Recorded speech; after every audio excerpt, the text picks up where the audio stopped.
Bruce's journey began with the help of another man, a man who was there when he took his first important steps into a world that would forever change his life, the world of Chinese Kung Fu.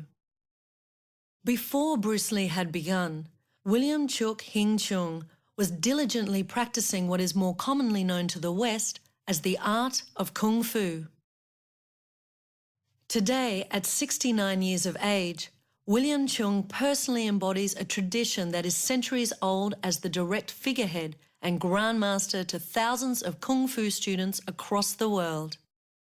And in line with its age-old philosophy of yin and yang, or eternally opposing energies, Grandmaster Cheung's ancient art has seen him become a contemporary master of traditional Chinese healing as well as combat. But it was back in the summer of 1954, amidst the chaotic streets and rooftops of post-World War II Hong Kong, when Grandmaster Cheung befriended and introduced a young Bruce Lee to his first ever formal system of martial training. It was the Kung Fu style known as Wing Chun. Now, after 60 years of continuing the art that he and Bruce Lee shared, Grandmaster Cheung reveals for the first time details and training methods of his close friend that few have heard or ever seen.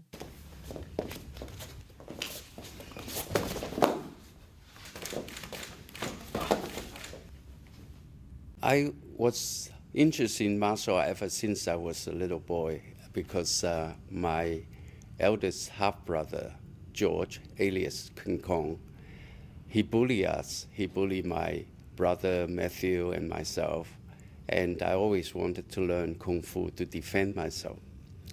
And when I was 10 years old, I joined the swimming club and I befriended with Wang Manleung. And Wang Manleung told me that his brother Shen Leung was doing boxing and been challenging Kung Fu master, have a lot of good results, and he beats up all of them. And one day Manleung told me that Shen Leung was going to challenge a Kung Fu master that practicing Kung Fu created by a woman. And I thought that was interesting, and I was invited to watch. So when we got to the premises, it was in Sam Shui Po, and on the second floor, and it was the restaurant workers union, that premises, and a middle-aged man came out, a skinny middle-aged man came out to welcome us, and Shen Leung didn't take much time to let his intention know, and he challenged this middle-aged man to a match. And Shen Leung was dancing in front of this man and jabbing him, and this man just steady with sudden move, and Wang Shen Leung was fell down on the ground, and Shen Leung got up and dust himself and danced in front of this middle-aged man again, and he fell down again. And this scenario repeated itself another time, and we thought it's a good time to leave the place, because Wang Shen Leung was no match for this man. So when we were on the street, we just looked at each other, silence, and never said a thing. Some months later, and I asked Manleung that what's Wang Shen Leung doing? And he told me that Wang Shen Leung was training with this man in Wing Chun Kung Fu. And I thought, wow, that is the Kung Fu that I want to learn to defend myself. In the 1940s and 50s, post-war Hong Kong was going through some radical social and economic changes. Civil war had reignited in mainland China, and Hong Kong bore the brunt of many immigrants fleeing the unrest looking for new lives. With an influx of new business and cheap labour, the seeds of Hong Kong's future economic success was being sown, but at a price. Along with the financial growth came greed and corruption. In Hong Kong, after the Second World War, in the street it's like a jungle, because the Communist China took over China, and the Chinese government purged the triads, and they came down to Asia and Hong Kong, and the triads needs to recruit young people to do their dirty work, like pickpockets and recruit other young people and do all sort of things. The young people under 18, they don't get sent to jail. They sent to reform school, so they have a linear time. And every little corner street has a little gang, some young gangs that they just want to form some sort of defense against other gangs, But usually those little gangs get swallowed up by the triads.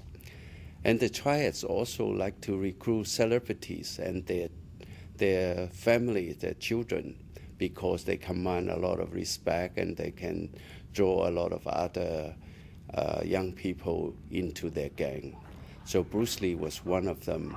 They really want to target him. Although Bruce grew up to be one of the most revered modern-day martial artists, his early childhood bore little evidence that this was to be. When I first met Bruce Lee, it was a very interesting story, On the 27th November 1949, I just finished that afternoon, my homework, and my uncle suddenly turned up and wanted to take me to a party. When we pressed the doorbell, it took about 5 minutes for the servant to come down to open the gate. And then we went to the first floor. There's another gate.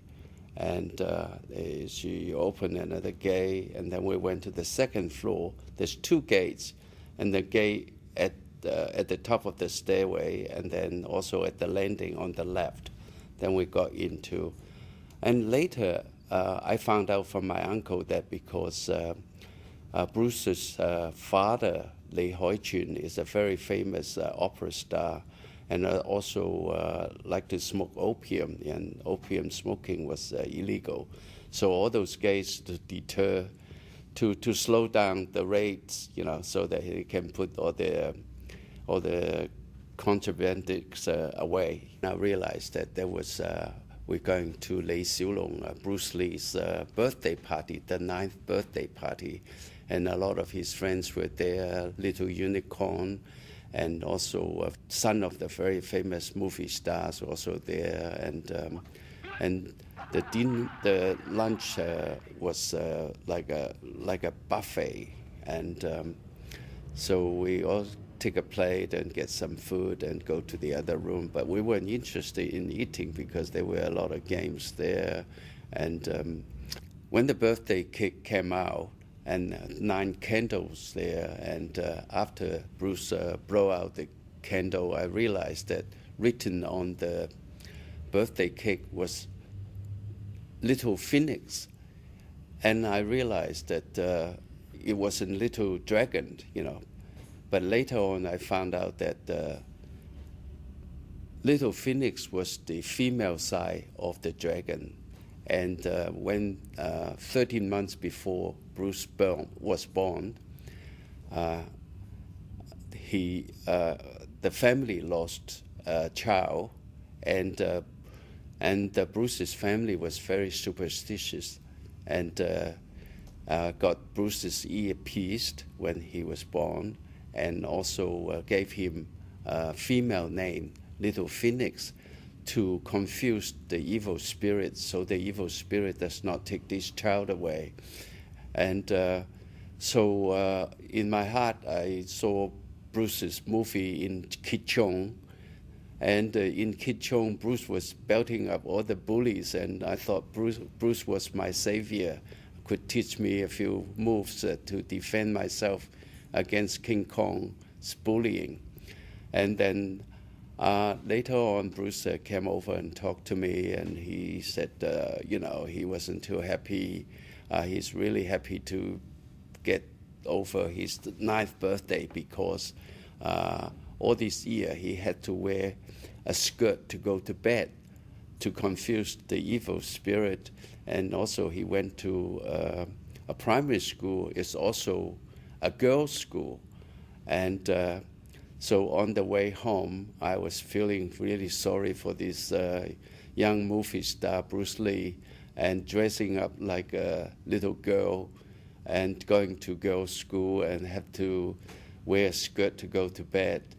But however, later on, we become very good friends. As the friendship between the two boys grew, it became apparent that William Cheung's passion for the martial arts was to heavily influence the young dragon. I introduced Bruce Lee to Wing Chun Kung Fu. This was after summer 1953. Prior to that, I had been training Wing Chun for almost 2.5 years. In that summer, Bruce already moved from De La Salle College to St. Francis Xavier, which is 2 blocks away from the Yip Man Kung Fu School. And all this time, Bruce had a lot of trouble because he was targeted by the triads. And I was acting as his minder to pick him up after school. And so he's coming to watch me train in Kung Fu. And so he decided he should learn Wing Chun Kung Fu to defend himself, because he saw me won so many fights in using Wing Chun. And so he thought that it would be good for him to learn something to take care of himself. Though his family took some persuading initially, it soon became apparent that under the guidance of Yip Man, Bruce was going to prove his exceptional dedication and skills as a martial artist. Yip Man was the Grand Master of Wing Chun Kung Fu. He's the 7th descendant directed from the lineage of Wing Chun. And Yip Man, as a person, he's amazing. He's never criticized anybody. He's amazing martial art practitioner, and he's a wonderful teacher, and he taught by his heart. When I introduced Bruce to Yip Man, from the first sight, he already liked Bruce because he saw a few movies from Bruce previously, and he wanted to accept Bruce as a student. But the problem was that we need to get Bruce's parents' permission. But Bruce's parents didn't like Bruce to learn any martial art because they thought that martial art always linked up with the triads and so on. But through months of persuasion, and eventually Bruce got the grant for learning martial art. Bruce was exceptional martial artist. You know, as soon as he started, he would never come up and ask for a new technique. He would stay on one technique for weeks and months until he mastered it. So just with that quality, and make Yip Man like him, and in fact, Yip Man included him into the inside student circle, and want to make Bruce to be the best, and always told Wang Shenren and I to take care of him, to give him extra attention. Bruce's exceptional ability and dedication soon made him a target for attention amongst Yip Man's other students, and it wasn't long before their jealousy uncovered a fact that would not for the last time make him an outsider. After Bruce was granted permission to join the Wing Chun Kung Fu School, and he's already studied in St. Francis Xavier College, I would pick him up from the school to take him to the Wing Chun training Kung Fu school. And I would train with him, and on the weekend, his brother Peter would bring him over and to train, and I would be also there to teach him, and we built a very strong friendship. Bruce progressed very fast, and because he trains very hard, and within a short years, and he was already giving a lot of senior trouble in friendly sparrings, and by accidents, some senior student that found out Bruce wasn't a full-blooded Chinese, and his mother actually half German and half Chinese, and makes him quarter Chinese. So they gang up to put pressure on Yip Man to get Bruce kicked out of the school, because at that time there were still rules that Kung Fu wasn't allowed to be taught to Caucasians or other nations. But Yip Man secretly told Wang Shenen and I to give Bruce private tuition to keep him, in the training.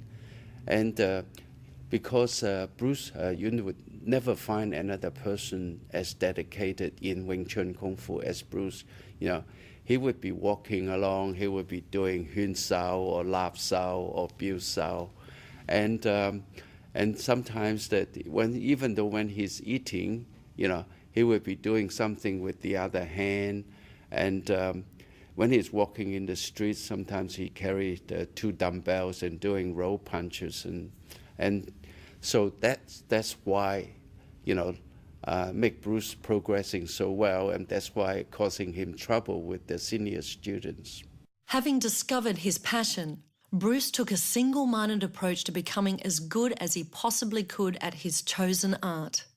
As far as I know, Bruce has never trained any other martial art before, apart from Wing Chun Kung Fu. But Bruce can copy movements very well, and he can repeat it just as good as the other person showing him. Bruce has never had any special diet, except his favorite food is black bean sauce with beef, and he could eat 2 or 3 plates at a time. But Bruce trained a lot of his opposite muscles, and also when he moved with complete relaxation. So that's why his movements are very smooth. Bruce became the most recognized martial artist in the world because his agility, his power, his speed, and his mobility. In the 1950s, we trained 1,000 punches, 500 kicks every day. And in the 60s, I was told that he was doing like 2,000 punches, 1,000 kicks every day. Pound for pound, Bruce would be the strongest person on earth.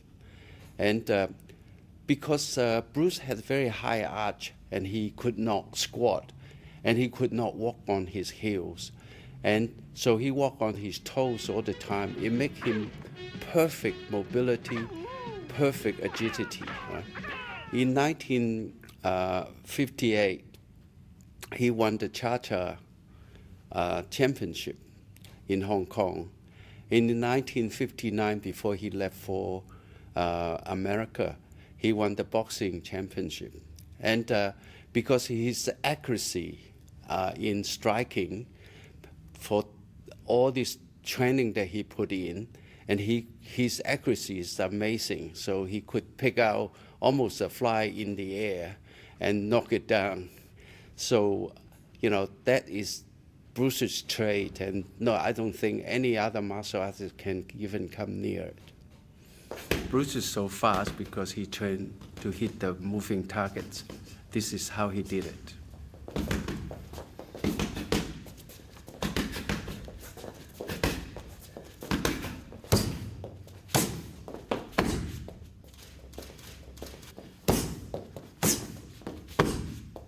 The young Bruce Lee and William Cheung had an insatiable appetite for proving their abilities as martial artists. At that time, the streets of Hong Kong were rife with gangs, so opponents were not hard to come by. As innocent as these challenges may have seemed to the young men, the consequences proved to be far greater than they would ever have imagined. In Hong Kong in those days, the triad controls all the activities, and they employ or they recruit a lot of best fighters. And we were very interested to test the effectiveness of Wing Chun Kung Fu. So we had a lot of challenge matches, and we won all of them.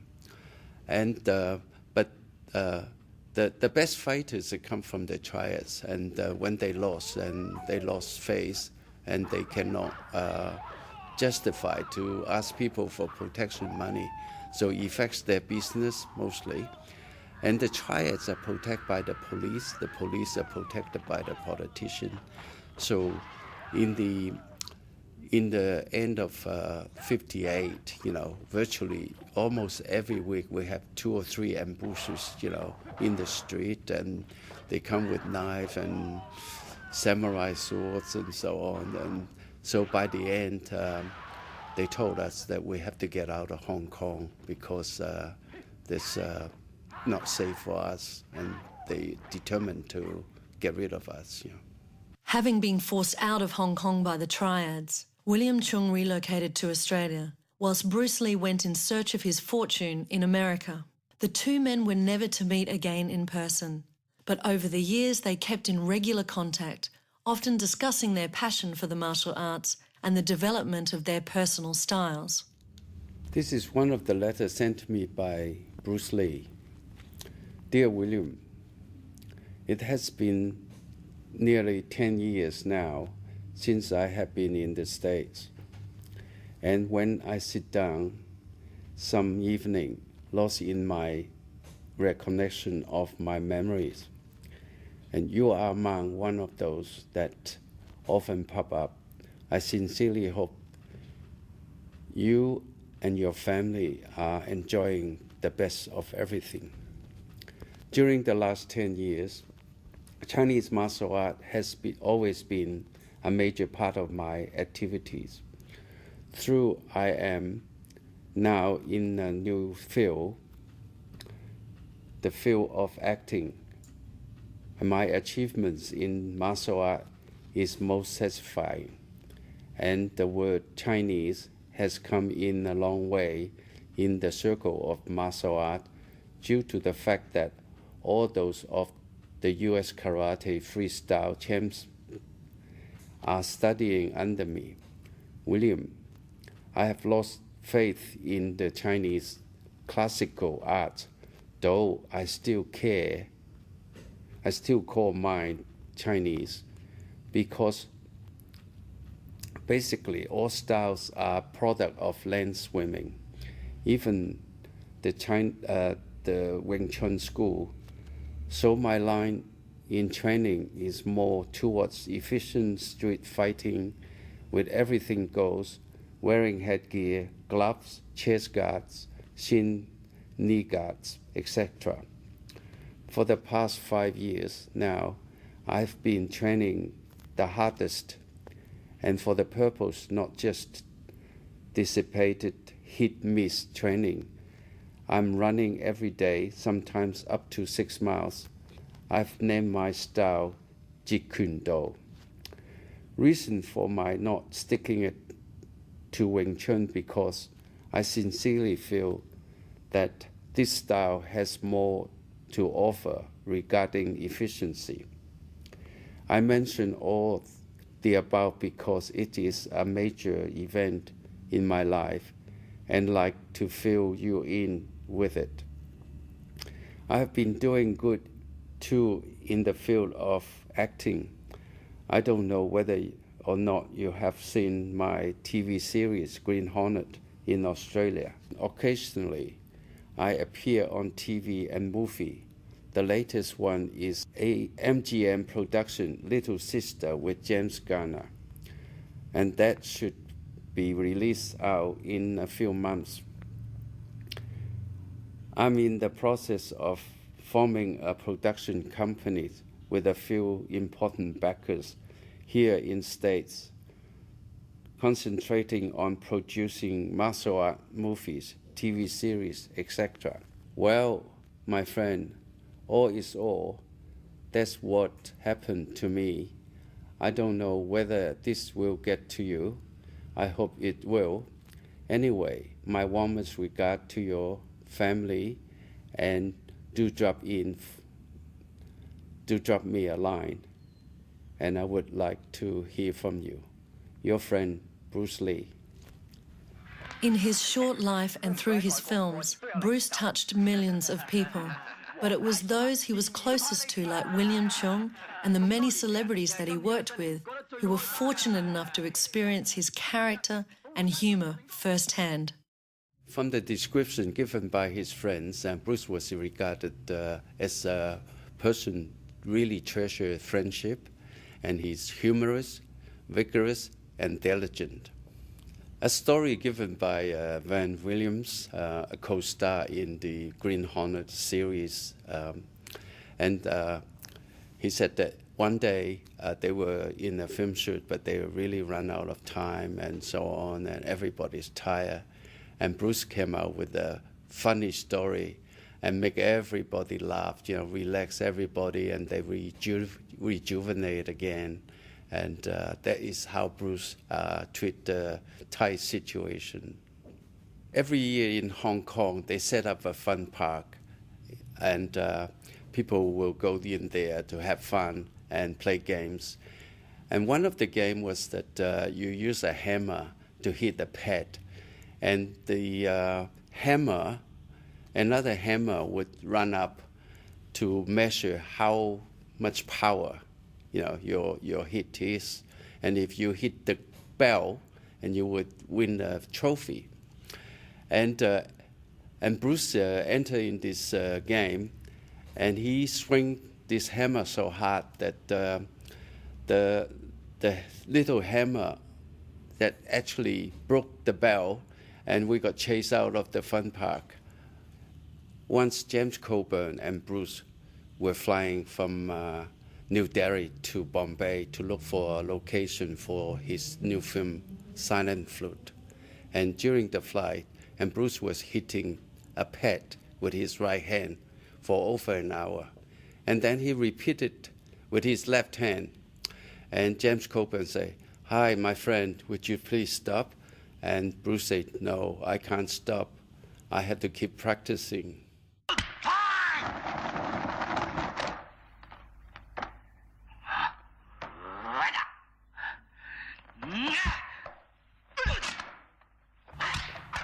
In one instance, Bruce was an audience in a Taekwondo tournament, and he witnessed the amazing 3 kicks by the grandfather of U.S. Taekwondo, Yun Ri, and performing these 3 kicks. And he was so impressed with those 3 kicks. When he went home, he locked himself in the garage, and he told his wife, Linda, just don't disturb him, just bring in the food. And he would be practicing these 3 kicks for the next week or so. And a month later, and he was also invited to another Taekwondo tournament to do a performance. And Bruce performed these 3 kicks. And he finished off with an erudite Kung Fu pose. And when he looked up, the audience, to his surprise, the audience jumped up and gave him a standing ovation. But the next performer, the Grandmaster of U.S. Taekwondo, Yun Ri, had to abandon his 3 kicks. And in fact, Yun Ri had never performed these 3 kicks again. Once established as a star and master martial artist, it wasn't uncommon for the Dragon to be confronted by would-be challengers. It was rare that he would back down, and often his lack of patience with fools and underlying anger issues would end those confrontations to the detriment of the challenger. In one occasion, Sakin, the Han, playing Han in the Enter the Dragon, invited Bruce to his mansion and to show off his training gym. And when Bruce got there, he saw a great big ball bearing hanging back, hanging in the middle of the room. And Sakin challenged Bruce to hit it and make it move. And Bruce knew if he hit it with his fist, he would have hurt his fist because it's an iron ball bearing inside. So instead, he went up there and palm pushed it, and the whole thing fell down, and which Sakin was a bit annoyed because that was his pride and joy. So, and he took Bruce to the corner to show him this reverse pendulum ball that controlled by a machine. And Seguin turned this ball in a full speed and asked Bruce to kick it. And Bruce knew that he could not kick it with his sidekick, with his famous sidekick. And also he got a bit angry because he was being tested. So he turned to the side and waited for the ball to come towards him. And he kicked it with a round kick. Because he kicked it so hard, the whole device broken, and Bruce was escorted out of the house immediately. One other occasion, Ed Parker, the father of karate, Kempo karate, was really annoyed with Bruce, so he sent Danny Inosanto to sort of keep Bruce occupied.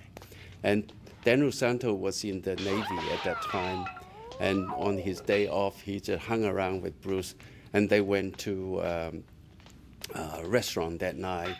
And then in talking, and Dan Inosanto asked him, how did you do this inch punch?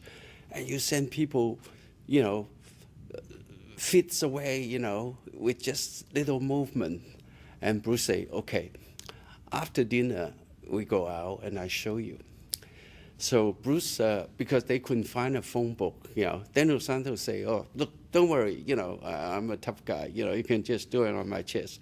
So Bruce go, boom, and hit Dan Inosanto, and actually shut down his breathing.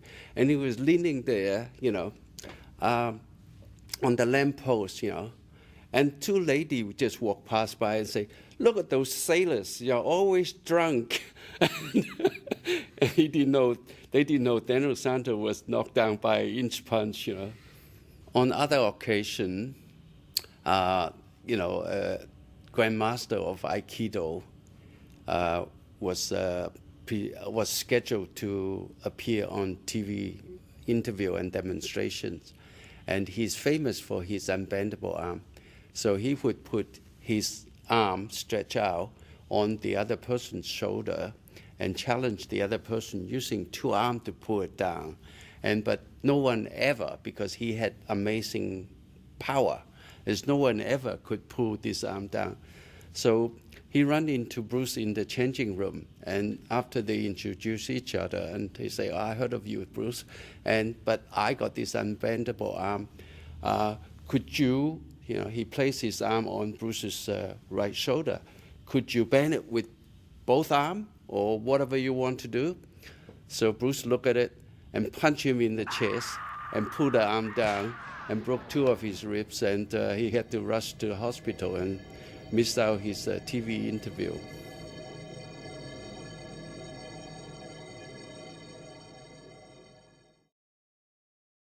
The controversy surrounding Bruce Lee's death on the 20th of July 1973 is as enigmatic as the man was himself. Stories range from pre-existing medical conditions to drug taking, murder, through to mysterious triad curses. Whatever the cause, the fact remains that at the age of 32, the world lost one of its most inspirational and best-loved martial artists and actors. Close to midnight, 22nd of July, 1973, my eldest brother, King Kong, called me and told me Bruce has passed away. The reason that Bruce's death wasn't reported because Bruce was rushed to hospital, registered the name of Li Jianfan. And in Hong Kong, his name was known as Li Xiaolong. So nobody sort of connected Li Jianfan was Li Xiaolong. Only after a journalist picked it up, and so he reported it on the newspaper, and then all the commotions, the rumor about how he died and so on, and I was stunned, by that phone call, and I couldn't say anything for almost a minute, and I told my brother that I had to call him back. So after I called him back, I learned a bit more that, Bruce was, in fact, loved and treasured by so many people. and it's so sad to lose your best friend, and also a great martial artist and a great human being. In 1984, 11 years after Bruce Lee's passing, Grandmaster Cheung went on to set the world record for the greatest number of punches thrown in a single second. The results were measured at the prestigious Harvard University in Boston, Massachusetts. Grandmaster's continuation of Wing Chun training saw him achieve a blinding feat of 8.3 punches per second. When 5 grandmasters in the 17th, 18th century, and they got together, they developed this principle of Wing Chun that is the most scientific and effective fighting system to overcome all the other martial arts. And the reason why, because at that time, all the punches are horizontal punches. And the horizontal punch only got the elbow behind it. And Wing Chun punch is a vertical punch with the elbow behind. So a punch like that would have the elbow, the shoulder, the hip, the knee, and the footing behind it. So even though for a short distance punch, compared to this, the vertical punch will have more power. And also, Wing Chun teaches the strategy to fight just one point, watch one point, fight one point on the blind side. So doesn't matter how big a person is. So that's why when the first founder of Wing Chun, Mui, she's a nun, and she's very small stature, and she can deal with men, enemy that 3 times or 2 times bigger than her, because you just fight one point, watch one point, and you control that, go to the blind side. So it's the most scientific, effective system in the world. Although there is no question that Bruce and William had a natural ability as martial artists, it wasn't this that they relied on to reach the top of their game. Dedication and hard work were paramount in their training to become the best in their chosen discipline. For the 4.5 years, Bruce and I training together, and we trained extensively, Most of the training sessions are over 3 or 4 hours, non-stop. And one of the main things that we trained was that we repeat all the techniques until we master it. So we never sort of trying to skip something. And so our basic and foundation is so good that make us superior to all the other martial artists. Bruce was an exceptional Wing Chun practitioner and, as a perfectionist, he expected other martial artists to show the same level of commitment that he gave. Seemingly over time, he became disillusioned and frustrated, to a point that he decided to take matters into his own hands. I think Bruce was misinterpreted. And during the Hong Kong period, we did a lot of challenge matches, and we won all of them. Most of the opponents, they were famous Kung Fu teachers, Kung Fu martial artists, but they weren't in shape, they probably riding on their reputations and so on. And plus the fact that Bruce was kicked out of Wing Chun school, and Bruce had never forgave them. And Bruce had never completed the whole system of Wing Chun. And the footwork that he learned at that time, it wasn't, that effective. And Bruce has to subsidize boxing and fencing footwork to make his movement effective. So that's why it pushed him to develop JKD, Jeet Kune Do. Jeet Kune Do was developed as a hybrid of styles, but ultimately its basis lay in Wing Chun Kung Fu.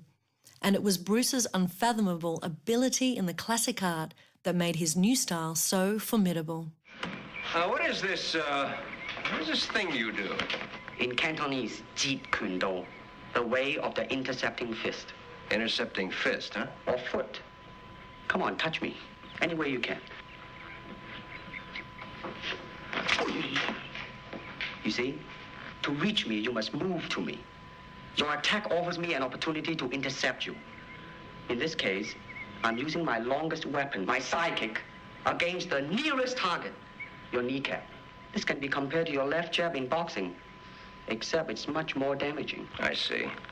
Well, speaking of a left jab... Oh! This time I intercept your emotional tenseness. Reflexes is habit.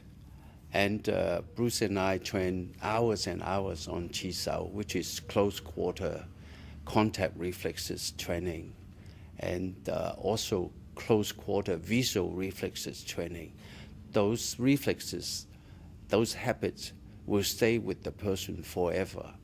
So a lot of Bruce's JKD is different to the students' JKD because they don't train in the Chi Sao, they don't train in the contact reflexes and visual reflexes like Bruce had. But also they do cross-arm Chi Sao. You know, a lot of the techniques is Pak Sao and punch, Lap Sao and punch, and Lap Sao and kick. And that also Bruce included in the JKD training. In film, everything is dramatized, In the movies, Bruce Lee using a lot of Wing Chun technique hidden in his actions.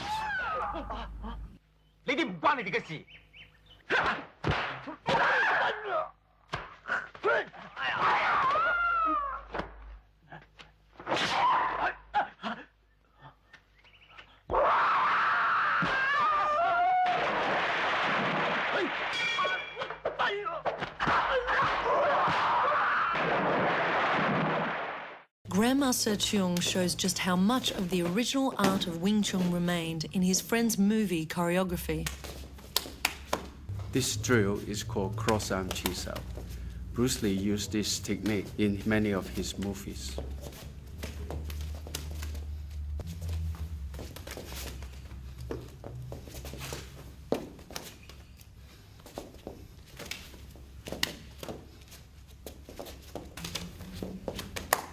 Nunchaku training is using the symbol of downward infinity or upward infinity, and is similar to butterfly sword training because they are called soft weapon training.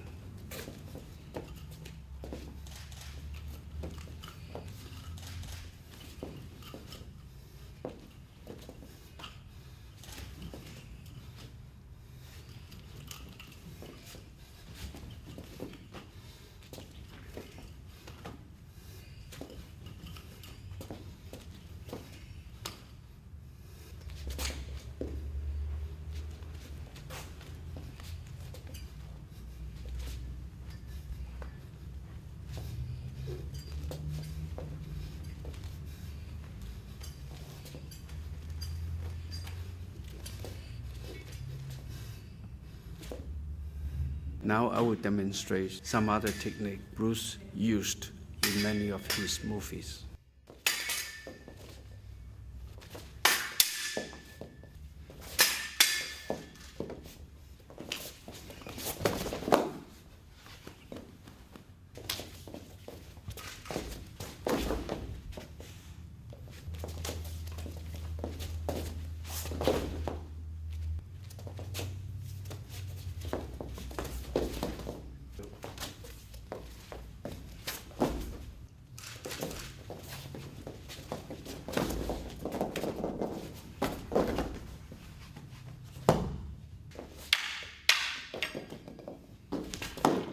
Many have asked, what would Bruce Lee be like today? What would he be doing had he lived past his untimely death at age 32? Well, Bruce has developed JKD and reached the pinnacle of his fighting art. I think, he would be focused all his energy on the healing art, not necessarily Chinese medicine, maybe Western medicine, to help people get healthier and free of disease.